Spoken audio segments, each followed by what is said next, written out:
이번엔 코로나19 상황 전문가 두 분과 짚어보겠습니다. 류재복 해설위원, 김경우 서울 백병원 가정의학과 교수와 짚어보겠습니다. 두 분 안녕하십니까? 어서 오세요. 안녕하세요. 예. 지금 추이를 쭉 보면 아직은 거리두기 단계가 나타나기는 좀 이른 거잖아요. 그렇죠. 예. 아직 효과를 본격적으로 났다고 볼 수 있는 지표는 없습니다. 예, 그래서 오늘도 1,500명대인데 당분간은 이런 확산세가 계속 된다고 봐야겠죠. 그럴 것 같습니다. 예. 지금 이제 우리가 4번째 유행을 맞고 있는데 지금까지 유행을 비교해 보면 이 유행이라는 큰 파도의 크기가 점점 커지고 있는 것을 알 수 있습니다. 그건 무슨 뜻이냐면 정점에 올라가는 기간도 길고 그 정점에서 내려오는 기간도 깁니다. 그것이 이제 여러 가지 지표로 확인될 수 있는데요. 그런 것들이 이제 감염 경로가 확실치 않은 그 비율 같은 것들을 놓고 보면 그 비율이 지금 이제 코로나19가 우리나라에 발생한 데 가장 높은 수준이거든요. 그것은 뭐냐면 선행 확진자를 역학조사해서 찾더라도 그 기간이 길기 때문에 그동안 다른 전파가 계속해서 일어난다는 것이죠. 그렇기 때문에 지금이 정점인지 아닌지 아직까지 확실히 알 수 없지만 지금이 정점이라고 하더라도 이 정점이 안정적인 수준까지 내려가는데 상당한 시간이 필요하다. 그 시간은 저는 그 백신 접종이 본궤도에 오르고 그것이 어느 정도 효과를 발휘하는 8월 말 정도를 보는데요. 그때까지는 어떤 방식으로 이 곡선이 올라갔다 내려갈 것이냐. 이게 이제 관건이라고 보고요. 고강도 거리두기 효과는 일부 있을 거라고 보면 아마 다음 주 후반쯤에는 확진자가 더 이상 오르지 않을 가능성은 있습니다만 여러 변수가 있기 때문에 장담하기는 어렵습니다. 네, 유행이라는 파도의 크기가 점점 커지고 있다 이렇게 말씀해 주셨는데 이런 상황이 수도권뿐 아니라 비수도권으로도 확진자가 늘고 있는 그런 상황과도 통해 보입니다. 그런 만큼 정부에서도 비수도권도 사적 모임을 5인 이하로 제한해달라 이렇게 요청을 했는데요. 김부겸 총리의 발언을 듣고 오겠습니다. 현재 수도권이 거리두기 4단계인 상황에서 비수도권인 경우 사적 모임의 허용 인원이 4명, 6명, 8명 등 지역마다 달라서 국민들께 혼선을 줄 수 있습니다. 비수도권의 사적 모임 인원 제한을 4명까지로 단일화하는 방안을 각 지자체에서 논의해 주실 것을 요청드립니다. 확진자가 계속 늘어날 경우 수도권 이외 지역에서도 저녁 6시 이후에는 모임 인원을 추가로 제한할 수밖에 없다는 것을 분명히 말씀드립니다. 네, 김부겸 국무총리의 발언을 들어보셨습니다. 비수도권의 사적 모임 인원 제한도 4명까지로 조정을 해달라 이렇게 요청을 했는데 저희가 앞선 시간에도 수도권과 비수도권의 그 모임 인원이 제각각이다. 비수도권도 지역마다 그 모일 수 있는 인원이 다르다. 그 얘기를 했었거든요. 그래서 좀 혼선이 있는 거 아니냐 이런 얘기를 하기도 했었는데 지금 상황은 어떤지 좀 간단히 짚어볼까요? 그 천안에 두정동이라는 곳이 있습니다. 천안시 두정동이라고 먹자골목이 있는데요. 거기가 유흥시설이나 이런 것들이 밀집해 있는데 서울에서 저녁 시간에 1시간 정도면 도착합니다. 이 천안시 두정동을 중심으로 풍선 효과가 나타났습니다. 안양에 있던 사람들이 그곳에 저녁에 방문을 했는데요. 그 사람을 통해서 천안시의 유흥업소 3곳에서 집단 감염이 일어났습니다. 이런 풍선 효과가 바로 이제 그 가장 우려했던 수도권은 4단계, 나머지 지역은 그보다 낮은 단계를 적용했을 때 걱정했던 부분이고요. 강릉시가 선제적으로 3단계로 격상한 이유도 이제 휴가철을 맞아서 풍선 효과를 막기 위한 것들이거든요. 그러니까 총리가 오늘 얘기한 그 전 지역을 다 이제 4인 이상 모일 수, 5인 이상 모이지 못하게 통일해 달라는 것은 바로 그런 맥락입니다. 풍선 효과를 막아보자는 것이죠.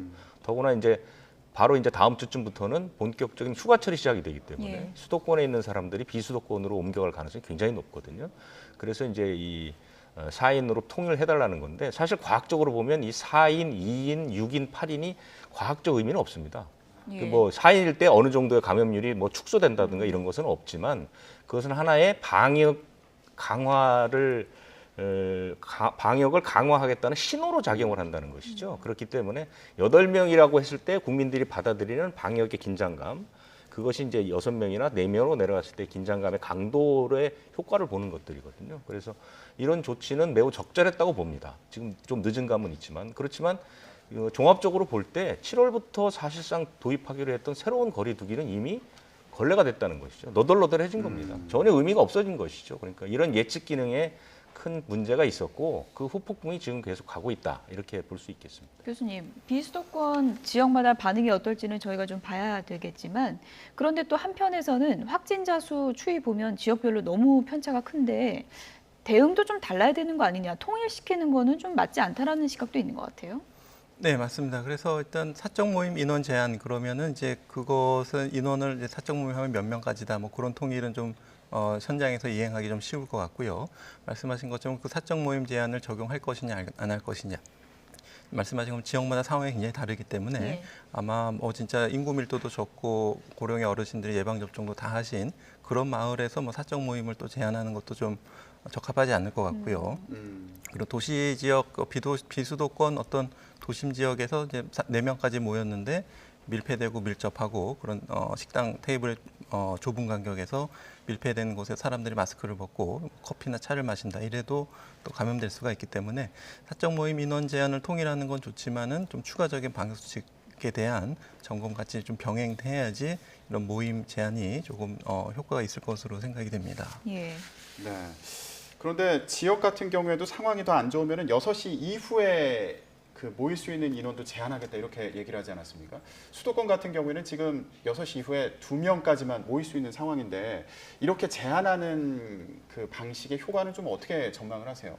일단은 이제 많이 말씀하신 것처럼 뭐 바이러스가 저녁 6시를 가리지 않기 때문에 다만 어떤 모임의 어떤 필수성을 고려해서 6시 이전 모임은 좀 필수적인 모임이 공적인 모임이 많을 거라는 추정 때문에 그렇게 임의로 정한 기준이기 때문에 일단 그 수도권에서 그런 효과를 좀 봐야 될 것 같고 이제 실제 전파 사례가 뭐 진짜 18시를 기준으로 해서 어떤 18시 이후에 사적 모임에서 많이 발생했는지 이런 것들은 좀 추가적으로 분석이 필요할 것 같고 지금 어떤 임의적인 그런 기준이기 때문에 비수도권에서 18시 이후에 어떤 진짜 사적 모임이나 그런 술 모임이 많다면은 그런 해당 지자체는 좀 추가적으로 적용하는 것이 필요할 것 같은데 지금 수도권에서 어떤 효과, 감염 전파 양상을 좀 분석한 다음에 전국으로 확대하는 것을 검토해 볼 수 있을 것 같습니다. 네, 지금 앞서 저희가 뭐 취재기자 연결해서 알아보긴 했지만 지금 수도권 같은 경우에는 안전지대가 없는 것 같아요. 그 헬스 강사가 또 다른 지역 헬스장 갔다가 또 감염이 전파됐다고 네. 그러고 또 천상 파티까지도 한 경우도 있다고 그러고요. 이런 사각지대들이 계속 나오고 있는데 이런 거는 어떻게 좀 예상해 볼 수 있을까요?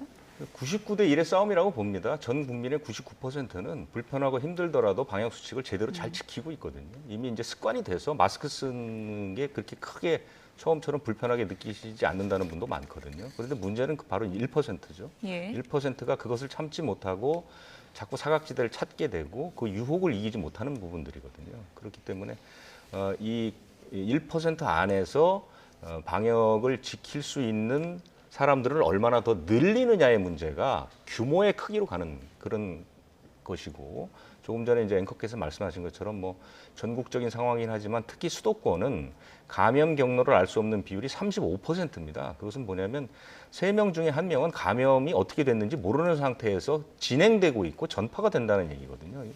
굉장히 위험한 상황이고요. 우리나라처럼 그 항체 보유율이 굉장히 낮은 나라에서는 이게 쉽게 감염이 될 수 있다는 얘기가 되거든요. 그렇기 때문에 방역 수칙을 지켜야 하는 국민의 의식이 가장 중요하지만 그것을 단속하거나 점검하는 그 능력도 상당히 배양이 되고 한 가지 조금 추가해서 말씀드린다면 사실은 지금 우리 벌칙이 너무 약합니다.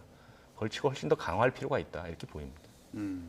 지금 선상 파티나 헬스장에 대해서 얘기를 했는데 헬스장 같은 경우에는 밤 10시가 넘었는데 문을 열었다가 지금 단속이 된 곳이 있습니다. 그런데 직원과 지인들이 같이 운동을 한 거다. 그러니까 영업을 한 게 아니라는 설명으로 들리기도 하는데 이런 경우에 문제가 없는 건지 좀 혼선이 있을 수도 있을 것 같아요. 그러니까 지금 많은 그 방역 대책들이 나오고 있는데 그것을 그 국민들께서 이렇게 이해를 하시면 됩니다.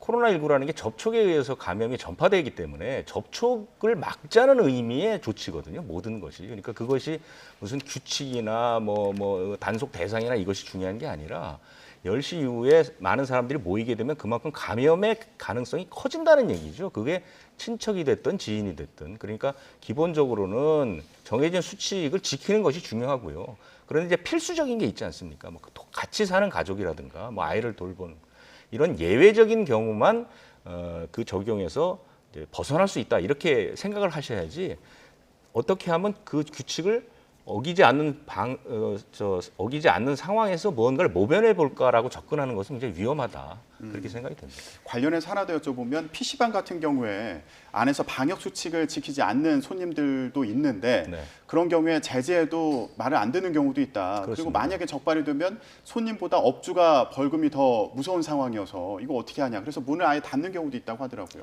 그러니까 그 부분도 사실은 손볼 필요가 있습니다. 이전부터 그런 게 많았거든요. 그래서 그런 걸로 인한 다툼도 있고, 그리고 이제 업주가 너무 그러니까 업소의 주인이 너무 일방적으로 손해를 보는 그런 구조로 지금 돼 있거든요. 그래서 그런 부분들은 일부 고쳐진 게 있죠. 식당에서 방역 수칙을 지키지 않는 사람에게 업소의 주인이 2번까지 경고를 했는데도 지키지 않으면 그 업소는 벌칙을 받지 않는다는 규정이 새로 생겼거든요. 네. 이런 식의 손을 볼 필요가 있다는 얘기입니다. 네. 너무나 집단 감염이 예상이 됐는데 그동안 소홀했던 곳이 이번에 집단 감염이 정말 터졌습니다. 수도권 백화점인데요. 특히 백화점 안에서도 어떤 부분이 가장 소홀했다고 보십니까? 일단 근무하시는 분들, 그러니까 대부분 이제 뭐 재택근무 가능하시면은 뭐 출근을 좀 인구 밀도를 직장에서 줄일 수 있지만 이렇게 대면 노동을 하셔야 되는 분들의 어떤 뭐 복지라 그럴까 휴게실 같은 처우가 너무 밀폐되고 밀집된 데서는 집단 감염이 생길 수도 밖에 없겠고, 또 이제 많은 백화점뿐만 아니라 이렇게 좀 뭐 지하철에서 일하시는 분들도 예. 이렇게 집단 감염 사례들이 있었고, 그렇기 때문에 이렇게 좀 어렵게 일하시는 분들이 이제 좀 이렇게 충분한 휴게 공간이나 이런 데가 이제 밀폐되어 있을 가능성이 많습니다. 그래서 특히 그런 곳에서 이제 환기 같은 것이 충분히 되는지도 좀 살펴봐야 될 것 같고, 가급적이면은 출근 인원을 좀 최소화할 수 있는 직장은 좀 직장인들의 재택근무를 좀 격려하고, 또 직장인들끼리 또 식사를 해야 되기 때문에 식사하는 자리에서 또 감염 전파도 있을 수가 있기 때문에 어떤 그런 식사 시간에 어떤 배려 이런 걸 통해서 식당의 밀집도를 줄인다든지 이런 노력들은 우리가 기존에 해왔던 것처럼 지금보다 좀 더 철저한 점검이 좀 필요할 것 같습니다. 사실 생각해 보니까 백화점은 뭐 쇼핑도 하고 화장실도 안에 많고 식당도 있고 카페도 있고 다 있잖아요. 근데 이제 여러 가지 원인 분석이 나왔는데 그 중에 하나가 또 화장실 손 씻는 데에서 공동으로 쓰다 보니까 거기서 또 옮을 수도 있다고 하는데, 그래서 많은 분들이 손 씻고 나서도 또 소독해야 되나 걱정하더라고요. 어떻게 보십니까? 네, 일단 엄밀한 손 씻기를 하려면은 이제 말씀하신 것처럼 이제 손을 씻은 다음에 이제 이렇게 자동으로 나오는 게 아니라 이렇게 수도꼭지를 이용해야 되는 물도 거면은 틀어야 되고 하니까. 예, 물 틀고 하실 때, 그래서 물을 잠그실 때는 이제 닦은 휴지로 그 휴지를 이용해서 이렇게 잠그시도록 돼 있거든요. 근데 모든 분들이 이렇게 하기는 어렵기 때문에 예. 아마도 좀 관리하시는 분들께서 사람들이 많이 만지는 뭐 수도꼭지잡이, 문손잡이, 출입문 뭐 이런 데를 좀 자주 이렇게 닦아서 예. 표면 소독을 좀 해주셔야 될 것 같고요. 또 이용하시는 분들도 또 손 씻는 거 이외에도 손 소독제를 이용해서 혹시 모를 감염 접촉이 있으면 출입구에서 한 번 더 알코올로 좀 소독한다든지, 일단 손 접촉에 의한 감염을 좀 충분히 예방해야 될 것 같고요. 그것보다도 이제 밀폐된 화장실에서는 이제 그 공기 순환이 안 되기 때문에 전에 사용했던 분들이 혹시 마스크를 벗고 뭐 양치질이나 세수를 하고서 비말이 공기에 남아 있으면 그것이 외부 공기와 순환이 되지 않기 때문에 다른 사람들이 거기서 또 다른 사람이 마스크를 벗고 또 뭐 다른 일을 하시게 되면은 공기로 또 감염되실 가능성이 충분히 있기 때문에 예. 화장실 내에서 어떤 충분한 공기 순환이라든지 또 화장실 내에서 마스크 착용을 보다 좀 철저히 해주시고, 무엇보다도 이제 사람들이 이렇게 많이 이용하고 그런 밀폐된 화장실 같은 공용 공간은 가급적이면 방문하지 않도록 좀 네. 최대한 외출을 좀 자제해 주시는 것이 필요하겠습니다. 네. 백화점의 집단 감염도 지금 우려가 되는데 또 프로야구 선수들의 코로나19 감염 사태도 논란이 되고 있습니다. 지금 이 문제에 있어서 역학조사 과정에서 거짓말을 했다는 논란이 불거져서 또 더 비판을 받는 그런 상황이거든요. 논란이 아니고 이제 그게 확인이 됐죠. 그래서 지난해에 그 인천의 학원 강사가 역학조사 과정에서 자기의 직업을 속이고 거짓말을 해서 그 역학조사가 나흘 정도 지체됐죠. 그래서 그 학원 강사로부터 시작된 것이 그 학생들과 PC방 뭐 이런 식으로 해서 200명 가까이 확진된 경우가 있습니다. 예. 그만큼 이제 이 역학조사 과정에서의 허위 진술은 굉장히 중한 벌이고 처벌도 상당히 강합니다. 2년까지 징역을 받을 수도 있고요. 그래서 이 사람들도 이제 이 프로야구 선수들도 선수 4명과 그 일반인 2명, 이 6명이 한 자리에 있었다는 사실을 숨겼기 때문에 예. 네. 그 부분이 이제 그 경찰의 조사를 받게 되는 것이고 또 하나는 4인 이상 사적 모임 자체를 위반하는 것이죠. 이 사람들이 모였을 때는 이제 2인이 적용되기 전이니까 4인이라고 해도 6명이 모였기 때문에 위반이 되는 겁니다. 그래서 그렇게 되겠죠. 이 두 가지를 가지고 형사처벌을 받게 되고 또 이제 프로야구 선수들이니까요. 또 프로야구 선수협 차원, 선수들 차원에서의 징계도 있겠죠. 예. 어쨌든 프로야구 팬들이나 그 경기를 보시는 분 입장에서 정말 분통이 터지는 일이 아닐 수가 없죠. 예. 지금 야구 팬들은 경기 중단되면서 이게 언제쯤 열릴 수 있을까 굉장히 기다리고 있는 그런 상황인데 선수들 같은 경우에는 한 명이 확진되면 같이 경기하다 보면 땀도 많이 흘리고 붙어 있게 되고 이러니까 확산 위험이 더 큰 거 아닙니까? 네, 맞습니다. 또 예. 같은 팀뿐만 아니라 또 다른 팀과 경기할 때도 그런 위험성이 많겠고요. 그렇기 때문에 또 한번 대부분 젊은 사람은 가볍게 앓고 지나가지만 프로 선수들처럼 이제 직업을 하시는 분들은 혹시라도 심폐기능에 영향을 주게 되면은 운동선수 역할도 많이 감소될 수가 있기 때문에 예. 특히 운동선수들은 보다 철저한 관리를 하셨을 텐데요.